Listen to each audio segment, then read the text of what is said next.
Canto 12. Deste modo, junto das tendas, o valente filho de Menécio, Patroclo, socorria Eurípilo ferido. Por seu lado, combatiam no Machusma argivos e troianos, e já nem a vala dos Dânaos os protegia, nem a ampla muralha em cima. É que os argivos, ou os Dânaos, construíram uma vala perto das suas naus para se protegerem dos troianos. Nem a ampla muralha em cima, a qual construíram como defesa das naus, tendo em torno escavado uma vala, embora aos deuses não tivessem oferecido gloriosas hecatombes. Um sacrifício, aos deuses, para que eles tentar a concordância deles com essa construção, para que as naus velozes e os abundantes despojos ficassem lá dentro em segurança. A revelia dos deuses imortais fora construída, pelo que pouco tempo ficou em pé. Então, como eles não pediram aos deuses, ficaram em pé por pouco tempo. Enquanto viveu Heitor e Aquiles, continuava encolerizado e incólume permanecia a cidade do soberano Príamo. Então, enquanto viveu Heitor e Aquiles, a cidade do Príamo, a Ílion, ou Troia, permaneceu de pé. Também de pé ficou a grande muralha dos aqueus. Mas quando morreram, ele está falando do final da história, mas quando morreram os melhores dos troianos, e quando muitos dos argivos ou tinham morrido ou partido, e a cidade de Príamo foi saqueada no 10º ano, e os argivos partiram nas naus para a amada terra-pátria. Então ele está falando, quando os melhores troianos morreram, e os argivos também morreram ou foram embora, e isso no 10º ano da guerra, que é o que esse livro narra, foi então que Poseidon e Apolo tomaram a decisão de varrer de lá a muralha, reunindo o caudal dos rios que das montanhas do Ida fluíam para o mar. O Reso, o Heptáporo e o Careso e o Ródio, o Grenico e o Esepo e o divino Escamandro e o Simoente, onde muitos escudos de pele de boi e muitos elmos tinham caído na poeira, assim como a raça de homens semidivinos. De todos estes rios juntou Febo Apolo as embocaduras, e durante 9 dias os fez fluir contra a muralha. Zeus, detalhe, que o Febo Apolo não deu uma porrada na muralha para destruir. Ele fez os rios fluírem para a muralha. Os deuses atuam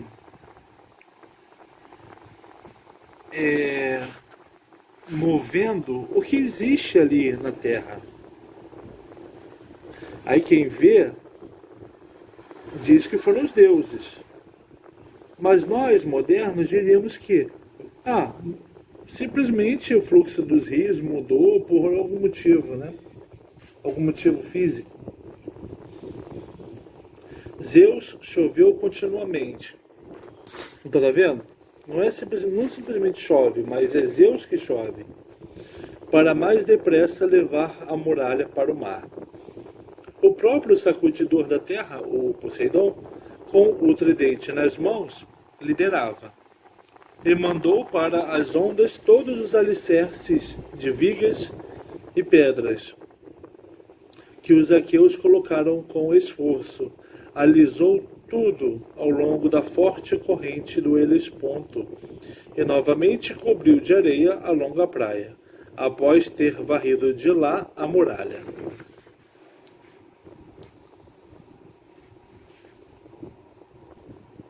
E desviou os cursos dos rios para lá, onde antes tinham vertido as suas belas correntes. Assim haveriam Poseidon e Apolo de fazer no futuro, mas agora era a guerra e o fragor da batalha que lavravam em torno da muralha bem construída, e as vigas das torres ricocheteavam ao serem alvejadas. Os argivos, subjugados pelo chicote de Zeus, estavam encurralados junto das naus, aterrados perante Heitor. Então, Zeus viu, né, quando ele pesou na balança do destino, que os argivos, né, ou aqueus, seriam encurralados. Então, isso é como se o chicote de Zeus estalava neles, né? Heitor também, né, incentivado com força dada por Zeus. Heitor, forte congeminador de debandadas. Ele que já antes combatera semelhante a uma tempestade, tal como quando, no meio de cães e de homens caçadores. Então, detalhe, então olha só que interessante, né? Os argivos apanhavam de Zeus através de Heitor. E Heitor agia como uma força natural.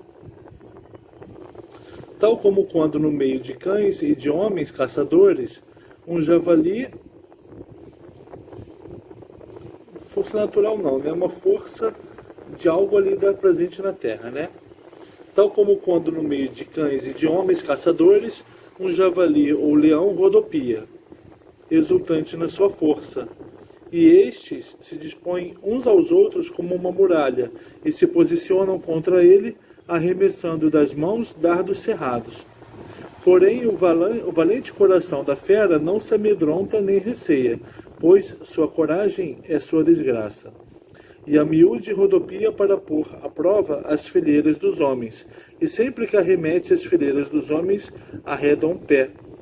Assim Heitor se movimentava por entre a multidão, e pedia aos companheiros que atravessassem a vala, mas não ousaram. Seus céleres corcéis, mas bem alto relincharam, parados à beira vertiginosa. Pois amedrontava-os a vala por ser tão ampla. Facilmente não seria atravessada a salto nem a galope, porque em toda a volta havia barrancos iminentes, e por cima estava espetada com estacas afiadas, que lá tinham posto os filhos dos aqueus, grandes e cerradas, como proteção contra homens inimigos. Não seria facilmente que lá se meteria um cavalo a puxar um carro, bem provido de rodas. Mas os peões estavam dispostos, se pudessem. Então se acercou Polidamante do audaz Heitor e disse: Heitor e vós, demais comandantes e aliados dos troianos, insensatamente tentamos conduzir os céleres corcéis através da vala. Na verdade, é muito difícil de atravessar, pois nela estão espetadas estacas afiadas. E perto delas está a muralha dos aqueus. Aos cavaleiros não é possível desmontar nem combater, pois o espaço é exíguo, e penso que sofreremos danos.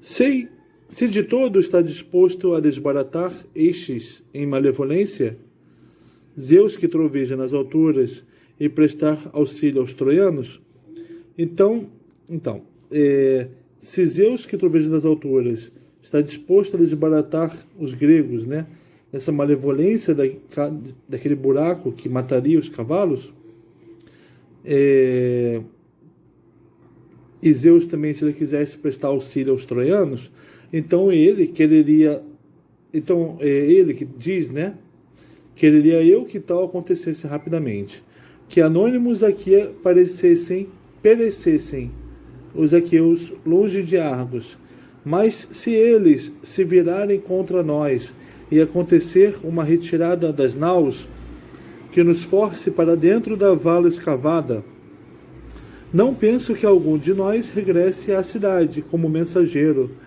recobrados os aqueus.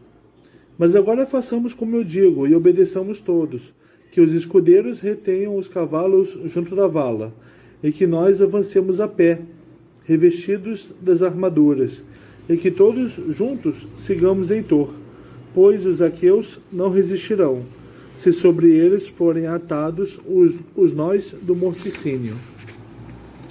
Assim falou Polidamante, e a Heitor aprove seu prudente discurso. Logo com as suas armas saltou do carro para o chão. Não ficaram os demais troianos reunidos nos carros, mas todos saltaram também, quando viram o divino Heitor. Em seguida comandou cada um ao seu escudeiro, que ordenadamente retivesse os cavalos junto da vala.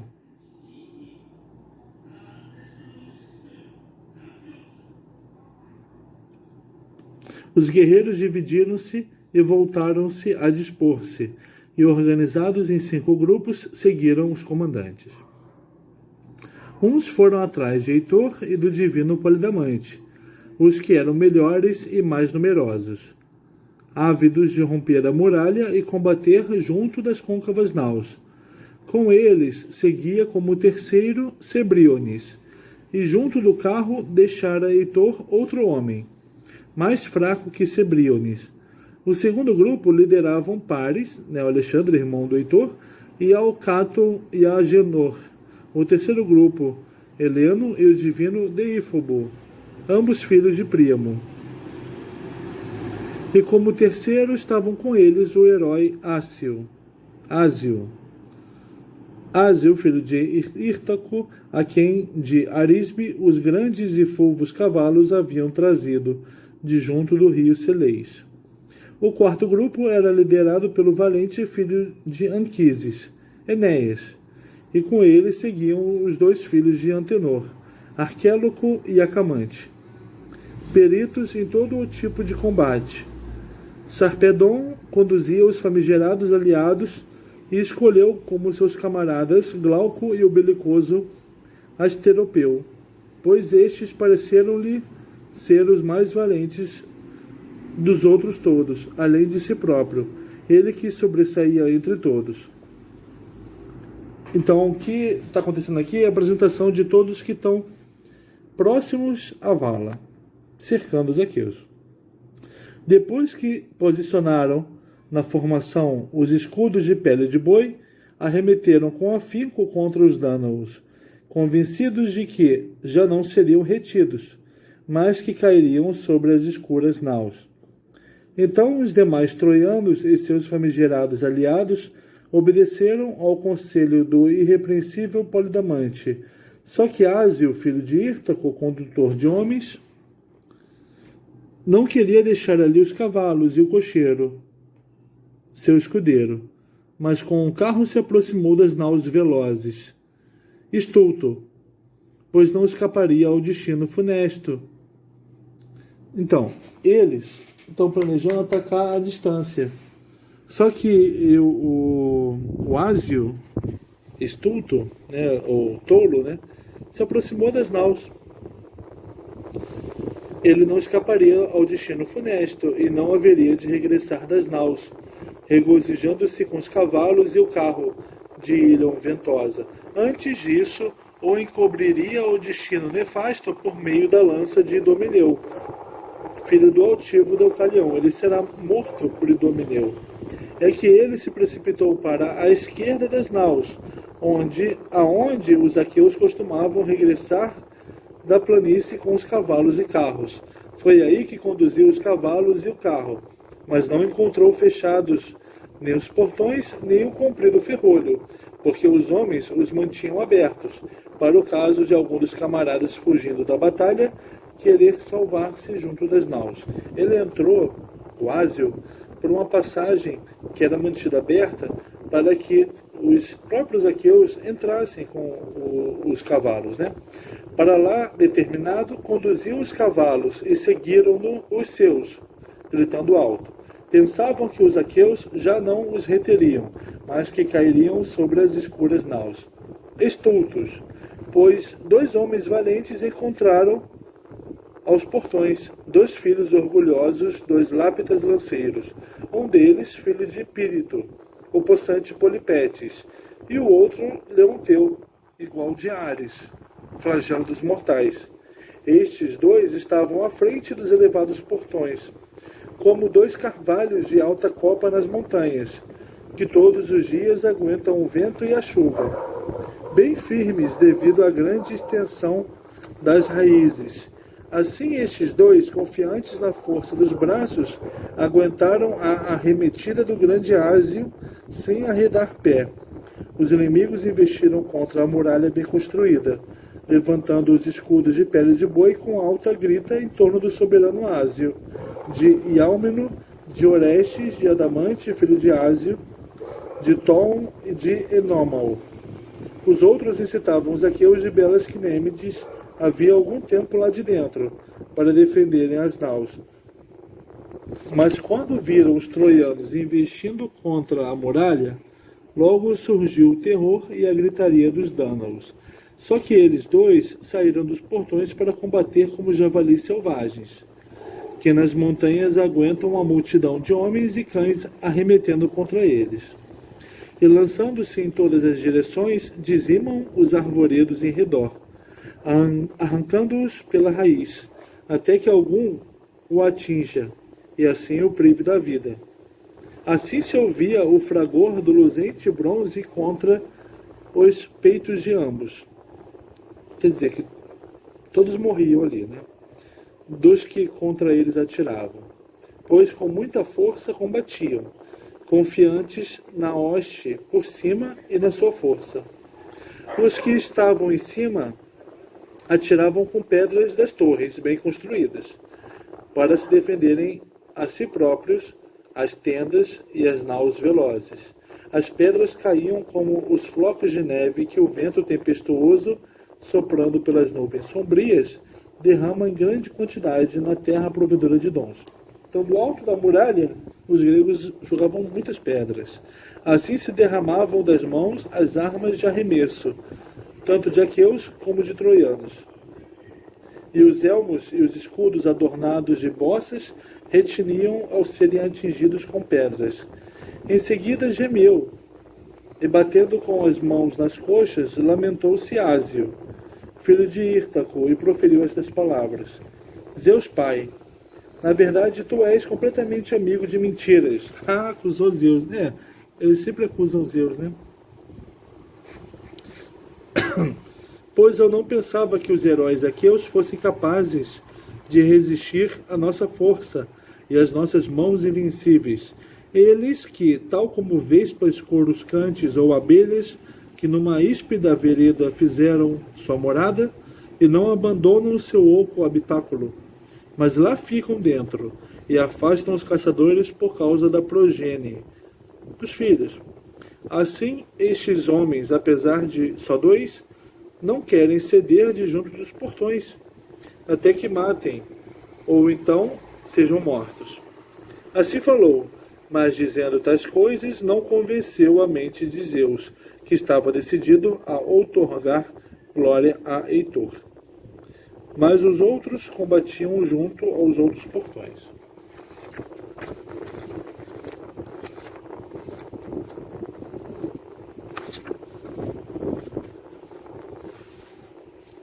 E difícil seria para mim narrar tudo como um deus.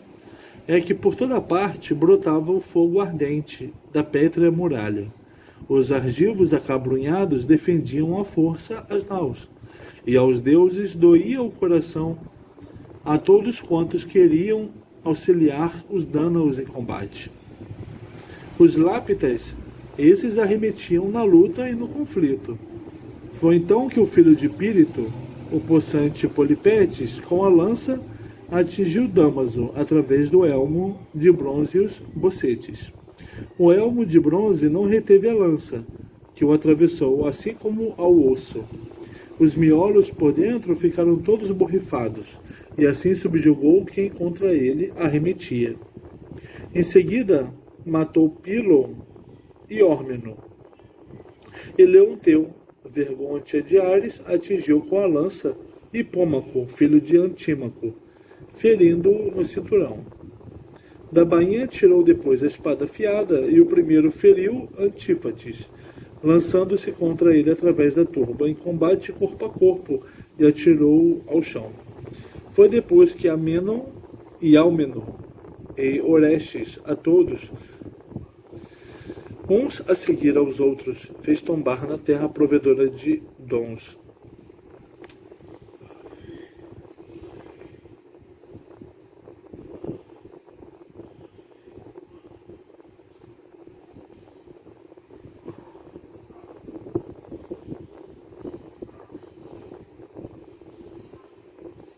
Enquanto os despiam das suas armas resplandecentes, os mancebos que seguiam Polidamante e Heitor, eles que eram valentes e numerosos e mais desejavam passar a muralha e deitar fogo às naus, esses mesmos hesitaram, de pé junto da vala.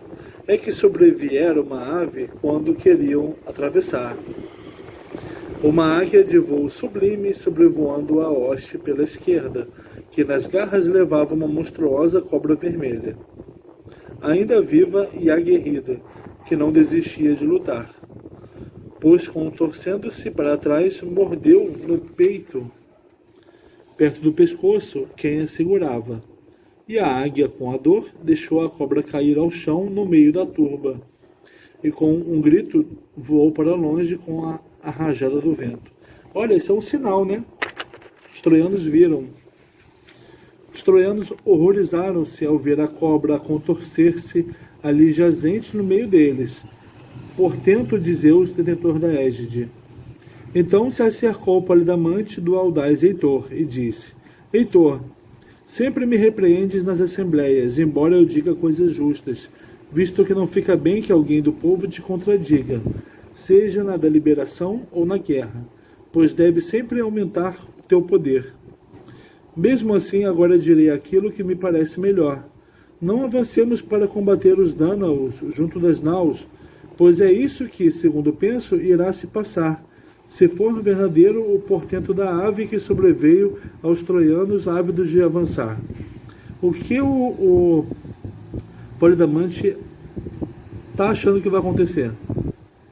Uma águia de voo sublime sobrevoando a hoste pela esquerda, que nas garras levava uma monstruosa cobra vermelha ainda viva, mas deixou-a cair antes de chegar ao ninho, nem acabou de a levar para a dar de comer às suas crias. Parece então que a ave são os troianos que não conseguiram controlar a cobra, nem conseguiu, e foi picado por ela, né? Do mesmo modo, nós, ainda que com grande força, demos cabo dos portões e da muralha dos aqueus, e eles cedam. Com desordem regressaremos das naus pelos mesmos caminhos, pois muitos troianos lá deixaremos, a quem os aqueus matarão com o bronze em defesa das naus. Esta seria a interpretação de um adivinho, que no ânimo tem conhecimento de portentos, e no qual o povo confia.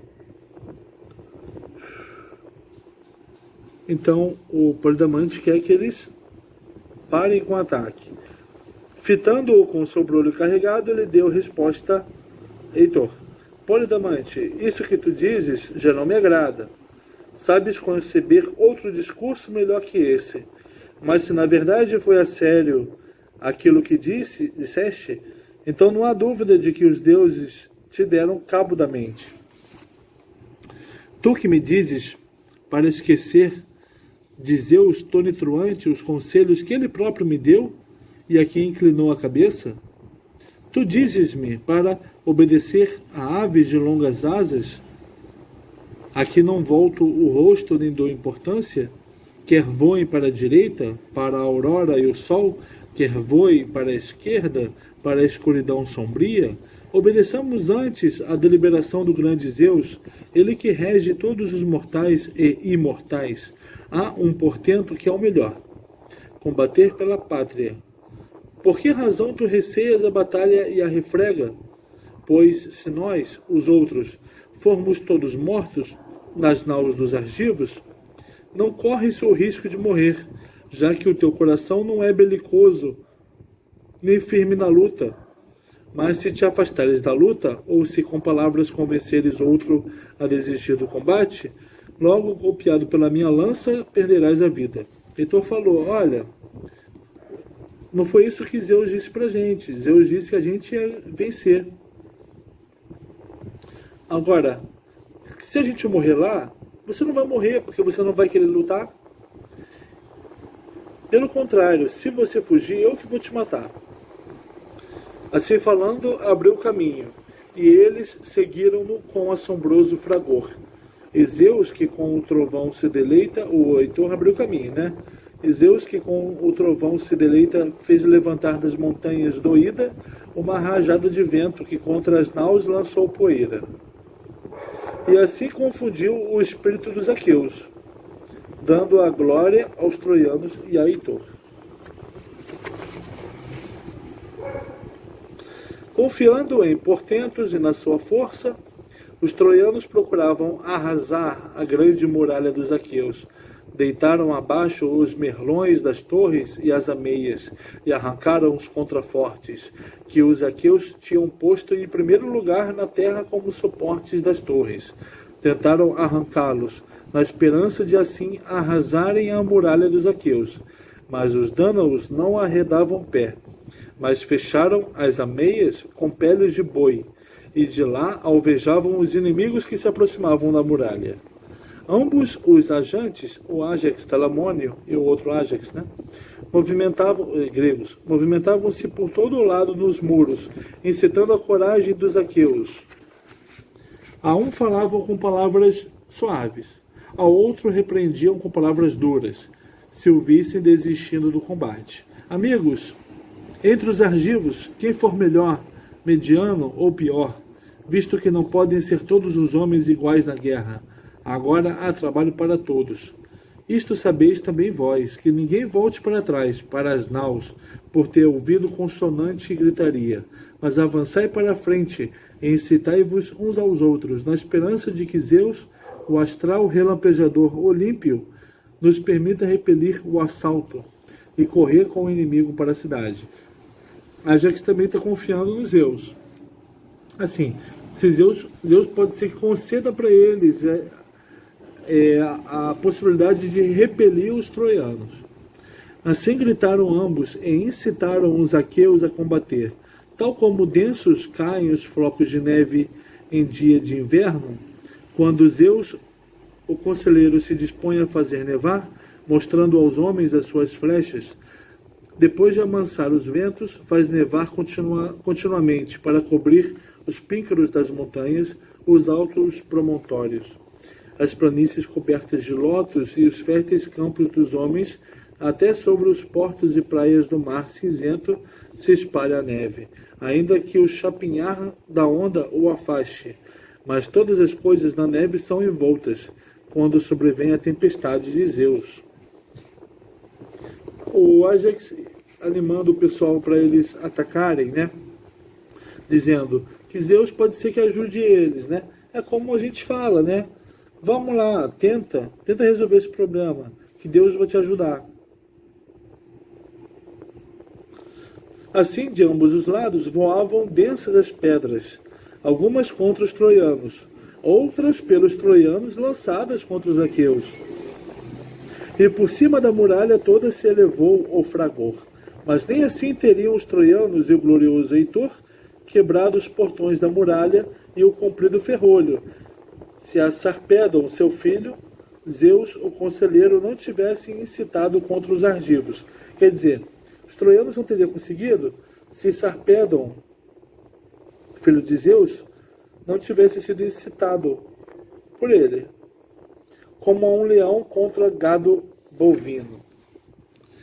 Sarpedon pôs logo à sua frente o escudo bem equilibrado, belo escudo de bronze martelado, que o metalurgista martelara, cozendo por dentro as espessas peles de boi, com grampos dourados no perímetro do rebordo. Foi este escudo que pôs à sua frente, e brandindo duas lanças, saiu como um leão criado na montanha. que há muito sente a falta de carne, e assim o orgulhoso coração lhe manda, a ponto de chegar ao redil e atacar os rebanhos, pois embora lá venha a encontrar homens boieiros, guardando os rebanhos com cães e lanças, não lhe ocorre deixar o redil sem tentar alguma coisa. Ou salta no meio do rebanho para arrebatar o animal, ou é ele próprio atingido entre os dianteiros por um dardo atirado por mão rápida. Então, Sarpedon ataca como um leão faminto, vai em busca de caça, mesmo podendo ser repelido por homens que têm cães e lanças. Assim, ao divino Sarpedon mandou seu ânimo que se lançasse contra a muralha para derrubar as ameias.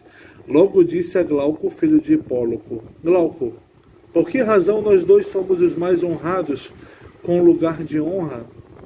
Carnes e taças repletas até a borda na Lícia, e todos nos miram como se fôssemos deuses. Somos proprietários de um grande terreno nas margens do Xanto, belo terreno de pomares e de searas dadoras de trigo. Por isso é nossa obrigação colocarmos-nos entre os dianteiros dos lícios para enfrentarmos a batalha flamejante, para que assim diga alguns lícios de robustas couraças: o Sarpedon está falando para Glauco, eles são honrados e eles têm bens, então é obrigação deles se colocar na frente da batalha, porque aí para que os lícios, né, não digam quando olharem eles passar: ignominiosos não são os nossos reis que governam a Lícia, eles que comem as gordas ovelhas e bebem vinho seleto, doce como mel, pois sua força é também excelente, visto que combatem entre os dianteiros dos lícios. Não, eles vão atacar, né? Os lícios vão dizer para eles que eles não são ignominiosos e que eles são fortes também. Meu amigo, se tendo fugido desta guerra pudéssemos viver para sempre isentos de velhice e imortais, quer dizer, você se lança na guerra, você vai estar isento da velhice, mas vai viver para sempre. Nem eu próprio combateria entre os dianteiros, nem te mandaria a ti para a refrega glorificadora de homens.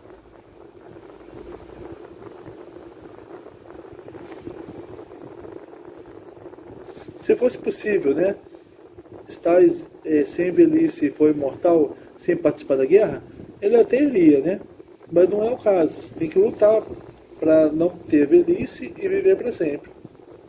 Mas agora, dado que presidem os incontáveis destinos da morte, de que nenhum homem pode fugir ou escapar, avancemos, quer outorguemos glória a outro, ou a ele, a nós.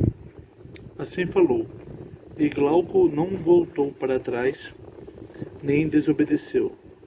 Foram ambos em frente, conduzindo a grande hoste de lícios.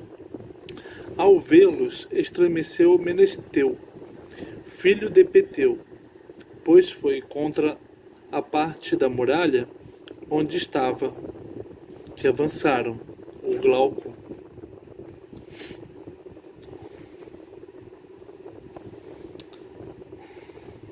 trazendo a desgraça.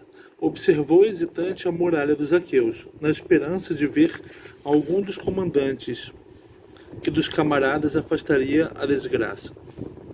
Viu os dois Ajax, insaciáveis na guerra, ali em pé, e Teucro, que saíra havia pouco da sua tenda, estava perto.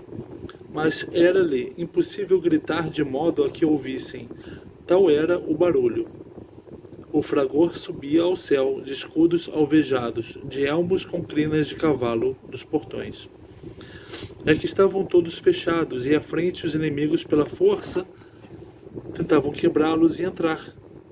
Imediatamente Menesteu mandou o arauto Tootes a Ajax: vai correndo, divino Tootes, e chama Ajax, ou de preferência ambos os ajantes, pois isso seria o melhor de tudo, visto que aqui, muito em breve, acontecerá a íngreme desgraça.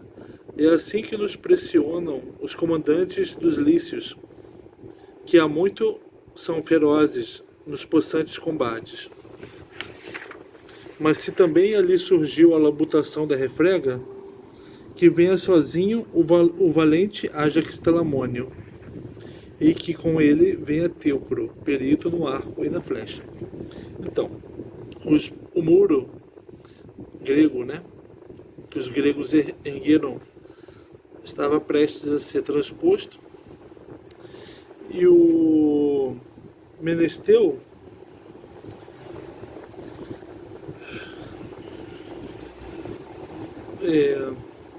pediu ajuda a Tootes, né, para que chamasse o Ájax, pelo menos o Ájax Telamônio. E também que ele viesse com Teucro, né?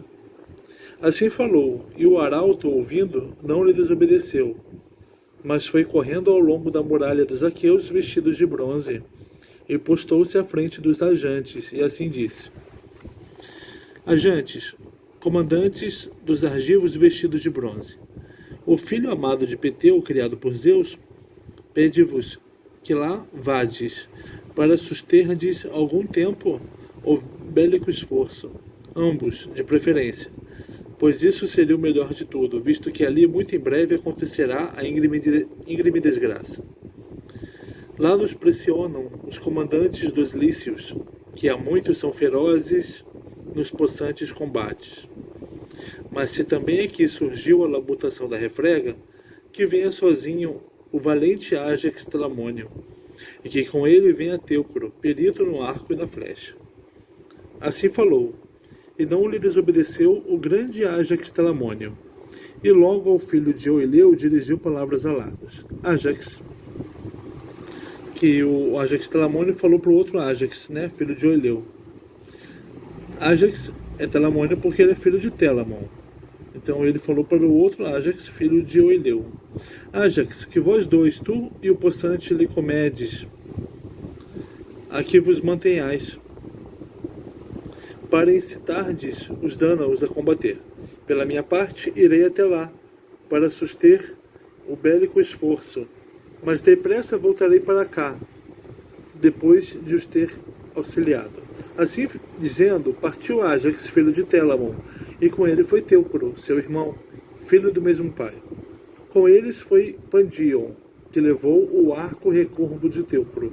Quando chegaram ao posto do magnânimo Menesteu, caminhando ao longo da muralha, junto de acabrunhados chegavam os valentes comandantes e regentes dos lícios, subiam as ameias como um escuro furacão. Embateram uns contra os outros e levantou-se o fragor. Ájax Telamônio foi o primeiro a matar o homem.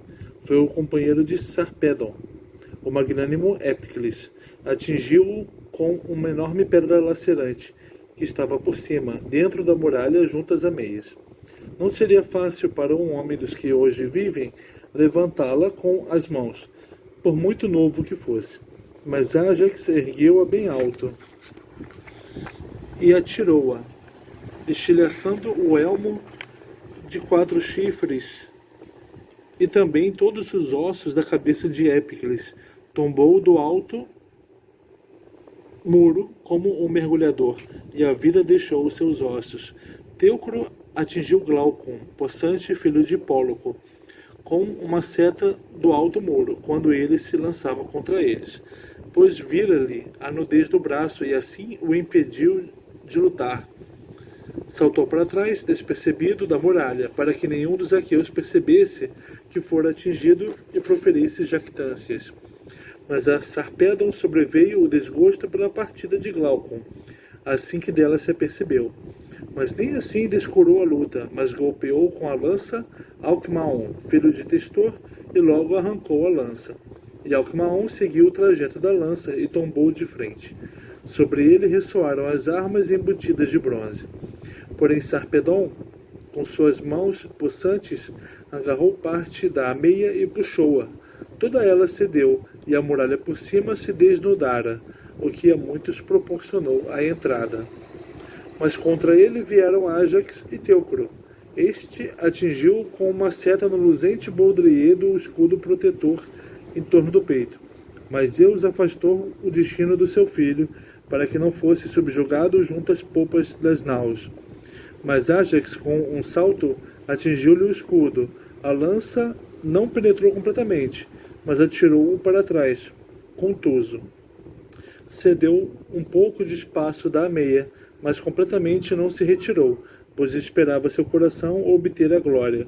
Virando-se, assim gritou aos lícios divinos: Ó lícios, por que rejeitastes a bravura animosa? É-me difícil, por muito valente que eu seja, quebrar o muro de modo a abrir caminho para as naus. Esforçai-vos, por obra de muitos será melhor o trabalho. Assim falou, e eles, receosos devido à repreensão do rei, esforçaram-se mais ao lado do seu rei e conselheiro. E do outro lado, os argivos reforçaram as falanges dentro do muro. Apareceu-lhes à frente um trabalho ingente. É que nem os valentes lícios lograram quebrar a muralha dos dânalos de modo a abrirem caminho para as naus. Nem os lanceiros dos dânalos lograram repelir os lícios da muralha, a partir do momento em que dela se aproximaram. A situação ficou indecidida. Nem os lícios conseguiram quebrar a muralha, nem os dânalos conseguiram repelir os lícios. Mas tal como, de volta dos muros de pedra, dois homens seguram nas mãos objetos de medição e contendem num campo comum, e num terreno exíguo disputam uma divisão equitativa, assim os separavam as ameias, e por cima delas golpeavam as fivelas de cabedal em torno dos peitos uns dos outros, os escudos redondos e os couros franjados. Muitos foram feridos na carne pela arremetida do bronze impiedoso. Uns quando se voltavam e deixavam nuas as costas enquanto combatiam. Outros diretamente através do próprio escudo. Por todo o lado, os muros e ameias estavam borrifados com sangue de homens de ambos os lados, troianos e aqueus. Mas nem assim conseguiam pôr os aqueus em debandada, porquanto eles se mantinham firmes. Como a fiandeira honesta que segura a balança e levanta os pesos e a lã de cada lado para os igualizar, de modo a ganhar uma ninharia para os filhos. Assim, de forma equável, se esticou a luta e a batalha, até que Zeus outorgou a glória a Heitor, o Priâmida, filho de Príamo, que foi o primeiro a saltar para dentro da muralha dos aqueus. Zeus queria glória para Heitor, por isso que ele deixou a luta ficar equilibrada antes da chegada do Heitor. Com um grito penetrante, chamou para os troianos: Levantai-vos, ó troianos, domadores de cavalos. Quebrai a muralha dos aqueus e espalhai entre as naus o fogo ardente. Assim falou, incitando-os, e todos lhe prestaram ouvidos e lançaram-se em massa contra a muralha. Em seguida, subiram os merlões com as lanças nas mãos. Heitor segurou e levou uma pedra que estava à frente dos portões, grossa embaixo, mas afiada em cima. Dois homens, os mais fortes do exército, não a levantariam facilmente.